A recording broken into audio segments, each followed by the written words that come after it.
questions, like 3 different questions from 3 different people. Do you still have other questions that you want to ask now? Otherwise, we will focus on just those 3 questions.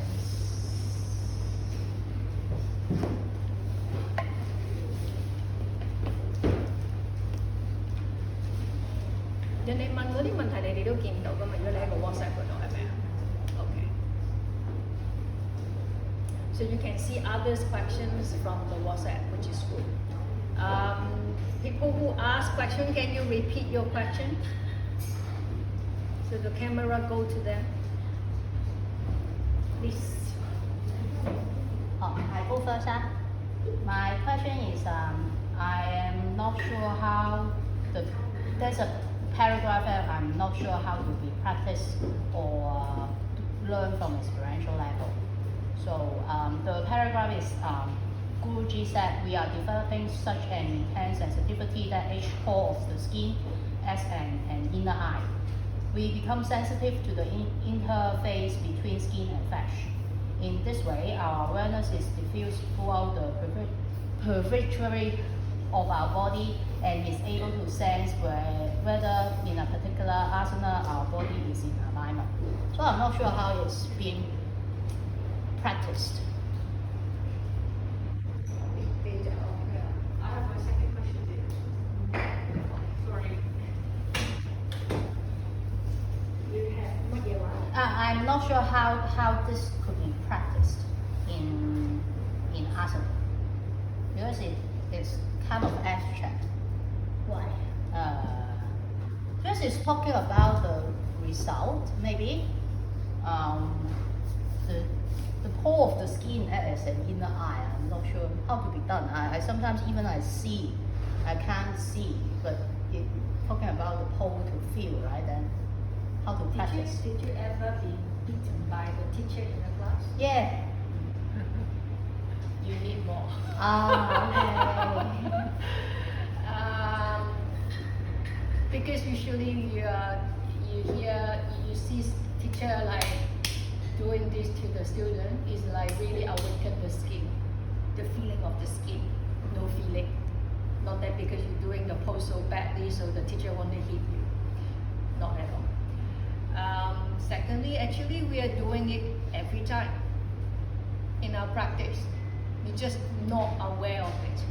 I would say most of the time when we are using the props, as long as you are not using the props in the beginner's level or in the yoga basic classes, I would say even up to level 1, most of the time we choose the props for awaken the person to feel their body through the skin. For example, when we are using the belt for shoulder stand, elbows. Often people thinking we want to keep the elbow to a certain distance. So can I have a belt?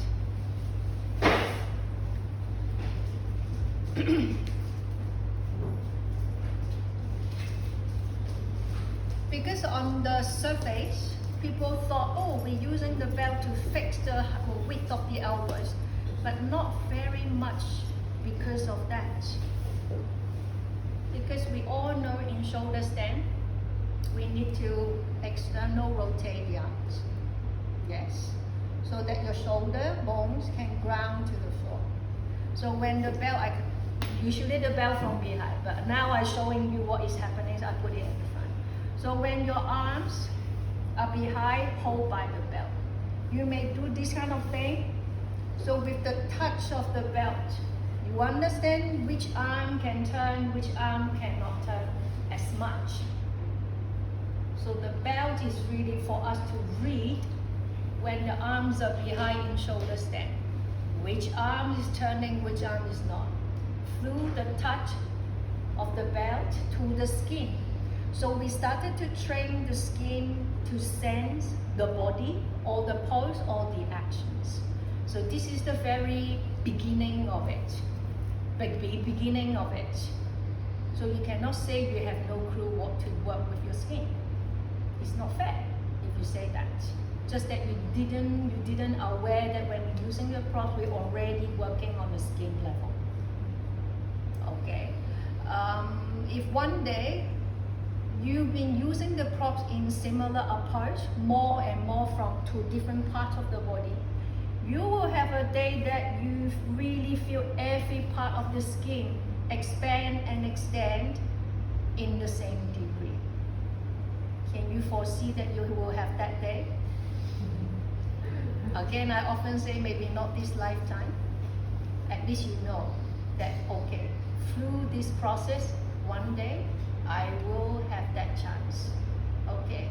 Can you think of any other props that we are using for the touching? The wall. Even though sometimes you're thinking I'm standing in front of a wall, I only make myself become more straight line. Okay, but the class we just did, we making the side hip touching the wall. I show in this way, or the side hip going to the wall. Maybe we have a block here. In order to move the inner thigh toward this direction. So we're using the wall to give the body having the sense of direction. And the skin move, the skin touch here. Oh, this is my outer hip touching to the blocks. So I'm going to move this muscle toward the block. Actually the muscle is moving away from the skin. Can I say we are starting to move to create the space between the skin and the flesh? Too hard to understand or clear? So this is the skin and this is the flesh. I want to move my inner leg toward this direction. So the skin is here. I'm moving the muscle toward the center of my legs. So I started to understand the muscle can move this way away from the skin. So we are creating the space between the skin and the muscle already. Just in the general class, it's hard to explain everything in details. But the teachers knows that's something we want to build up over the period of time. Am I answering your question enough? Okay. Your another question is whether you are having a mantra to control your mind. Because the passage says something like, while doing the postures, your mind should be in an interior consciousness state. That does not mean sleep. It means silence, emptiness, space that can be filled with acute awareness and of the sensations given by the posture. And then I realized that it feels, but it talks at the same time, or it sings, or gossip, whatever. So daydream, whatever. So it's like simultaneous to me. So I'm not sure what to do. Sometimes I will like俾啲嘢佢做咁啊，講下，俾佢講啲 specific 嘅嘢，我走咗容易啲知，有時會係咁。I never tried this method. I cannot comment on this method. But I noticed when a senior teacher seeing the student are not very focused, cannot hear the instructions in the class, what do you know what the teachers will make the student do? Make the student do? When the teacher can feel the student are not so focused, whatever the teacher say, the student kind of like, what, like that. Do you know what the Iyengaryoga teacher usually do? Yes, sometimes they will raise the voice. Sometimes they make them to just jump up and down in handstand, non-stop. Right leg up, right leg down. Left leg up, left leg down. Not much instruction, just up and down. Or sun salutation. Inhale, exhale, jump, next ball, this ball, that ball. Okay? Because sometimes I would say if you feel that your mind is busy in something else, when you want to draw it in, it doesn't help when you feel that stage of you is happening. If you just put yourself in a very quiet practice or static practice, or put yourself in Supta Baddha Konasana, it doesn't really help. It talks louder. So you need something bigger than them, louder than them to kind of like quiet it down. So if your body allow, just do some salutation, like don't ask yourself how many rounds until you are kind of like cannot catch your breath. That kind of intensity. See if this helps. Okay, I cannot guarantee. Self practice 可以咁做啊，咁樣上堂咧，因為有時佢都喺度講嘢嘅。Even say my mind can talk in class. Yeah. Then 咁冇咯，所以就即係有少少咁佢喺度講下嘢咁咯，諗下嘢咁咯。 okay. You work out yourself. Okay. Because it's really personal. Also, in the class, if you're still having that room to talk, in my class. Yes. 因為佢有做緊嘅，即係有啲小朋友咧，老師喺度講嘢，咁你有做啊，個樣有做啊，有一部分唔係啊嘛，嗰部分就唔知佢搞乜咁樣咯。We cannot. If part of you is in the practice, is it better than before already? 係好，唔係因為其實最初啱啱學嗰陣咧就反而冇嘅，因為唔識嘛啲嘢，咁你就好聚精會神啊。而家開始估到條水啦嘛，咁咧同埋個樣好似做緊咁樣啦，起碼即係好似小朋友，你如果完全唔識佢，一定要好專心啦。佢因為識啲唔識啲嘛，咁啊喺度擺嘢咁樣咯，喺度自己呢度，跟住就喺度唱歌啊，replay 下啲 YouTube 啊咁樣咧，喺度入邊睇 YouTube 啊咁樣咯。That's why in yoga, it's not about technical thing or how many points you pick from the teachers or from wherever. It have to be the philosophy at the back, understanding, and the practice, the asana practice, and then the philosophy as the background to understand who is talking. And who is my intelligence, when my intelligence can click in my practice. So when the noise is very loud, I'm sure everyone can hear yourself talking sometimes. Do you want it to continue, or sometimes you just continuously ignoring it? Keep on ignoring it. Keep on ignoring it. Until one day you found whatever you do, you are not being disturbed. Maybe he finds something else to disturb you in different way. It will act in different characters or try to imagine some different scenario or situation to keep on distracting you. But whether your practice, your standing bow, I would say, your standing bow will be something, the remedy for you to quiet the mind. Standing in, working on the standing pose, working from heels, ankle, knee, in details, and then sometimes you can not keep working the standing pose. Sometimes you're working the standing pose in detail. Sometimes you just from one pose to the other pose, jump from one pose to the other pose. You just keep. If your mind can play tricks, we can play tricks too. Then even at the end of your life, it will be like continuously war between your mind and who you are. You just know, you just have to keep going. But whether you allow it to play with you is your choice. It's really your choice. You want to play with it, or I am enough, my life is short. Maybe I'm going to die tomorrow. Do I still want this game? Or I had enough? Okay? Your choice whether you want to keep playing that games with your mind. Once you know this is the mind is playing different roles, and try to use different way to disturb whatever you are supposed to be doing. Okay? The next question will be in the last few in the articles that we choose to read. Constantly they're saying the core and the centers. How can we apply these two in our practice? Because it seems like center and the core is similar. Am I understanding the question correctly? So how's your feeling? Do you think center and the core are the same thing? No, they are not the same thing. They sound like the core cannot be on the surface. Yes. If I say the core of something, it might mean is there always something in the center, that kind of center, in a more 3-dimension, 4-dimension space.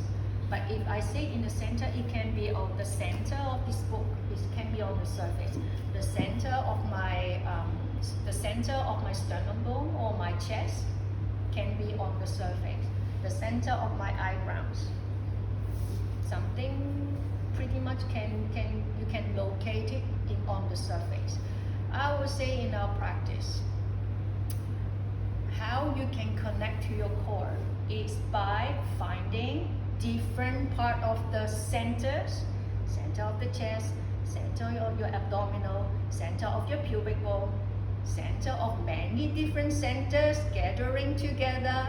You started to have the ability to measure from this center, how can I come to the center? I mean the core. From the bottom of my pelvis, center between 2 buttock bones, how can I move up toward my core? Same. Then from different many centers on the outside, you started to experience what is the core of your being. Because the core is only one. Centers can be many. The center of my arch, surface and center, core inside. One more question? Your question. The Guruji mentioned that do things rhythmically with a calm mind. Here, rhythmically. What does this mean?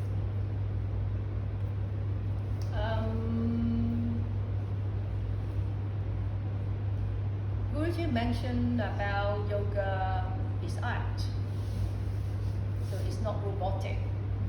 So things have to with rhythms.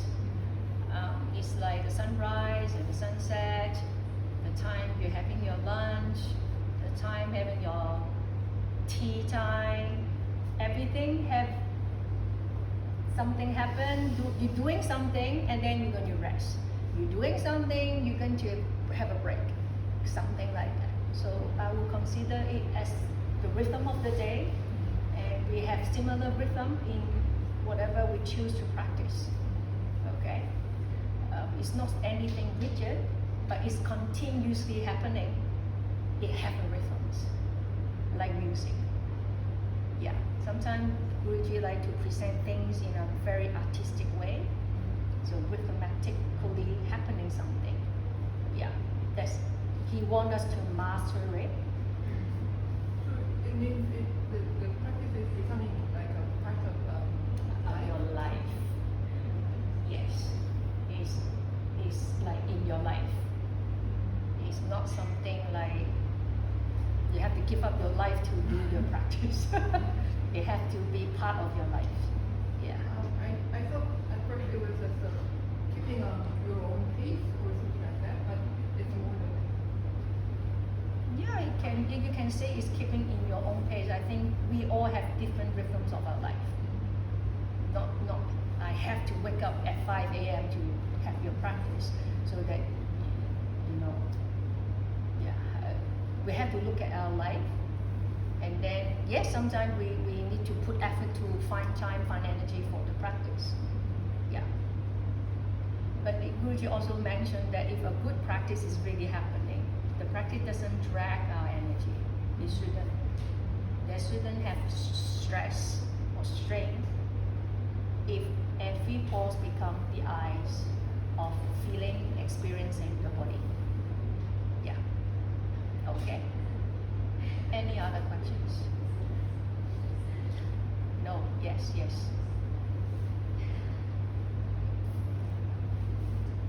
So last time we said up to the dynamic extension, right? Okay.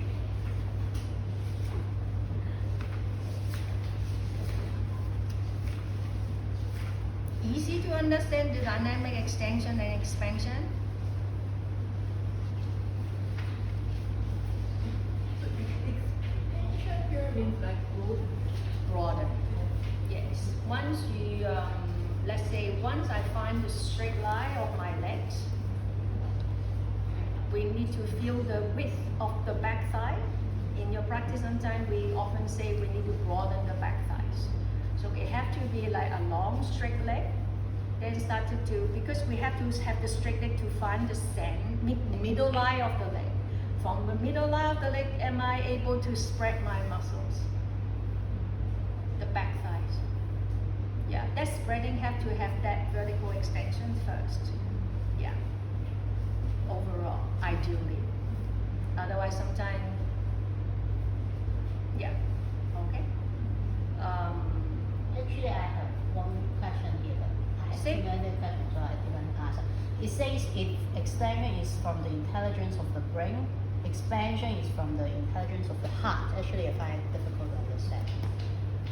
It's quite straightforward because extension from the brains means a straight line is a straight line. If you don't know what is straight line, get a ruler, get a rod,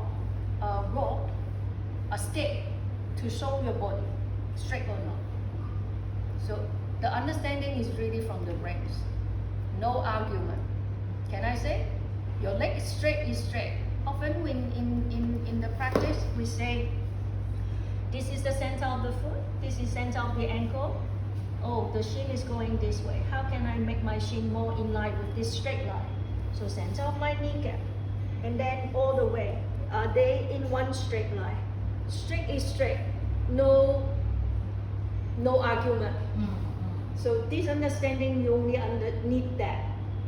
Straight, not straight. Look, not straight. Oh, work on it. So it's really understanding from the brains. And you need willpower, you need to swear to hold everything in that straight line.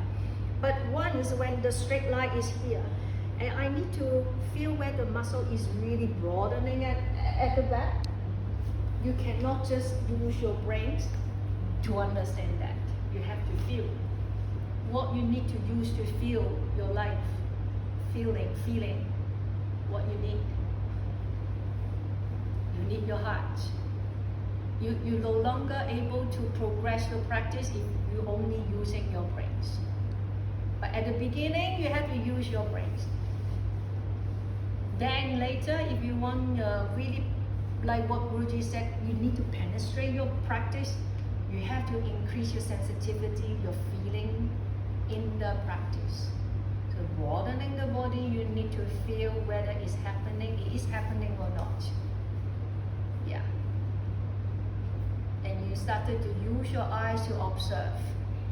Observe your friends, then you started to observe yourself. Yeah. Okay? More questions? Enough questions? You can keep throwing questions in the WhatsApps. Yeah. Next, how many chapters? Still 3. How many sections of reading? Relaxation in every pose. There should be repose. Light and think light and feel light. Balance. Evenness is harmony. 3.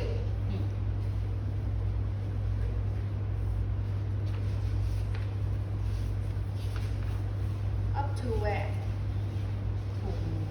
Please, up to balance, evenness is harmony. You want more or enough?